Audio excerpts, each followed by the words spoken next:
mưa đừng rơi để cho tim ngừng xa rời, để cho nước mắt trên mi dần vơi.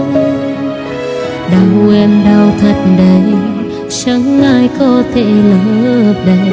Chúng ta hôm nay mất nhau rồi đây. Em trả cho anh tự do, tháng năm ta từng gắn bó.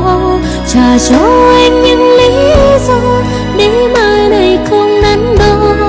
Chúng ta kết thúc thật rồi, nay mai người về nơi đó. Trái tim em dẫu dây vò, cũng gửi mây gại về với gió.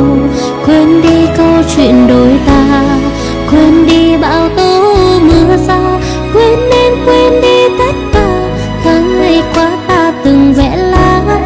Chính thức hôm nay rời xa, em trở thành người thứ ba. Mai ta coi như xa lạ, không có hoa cũng chẳng có lá.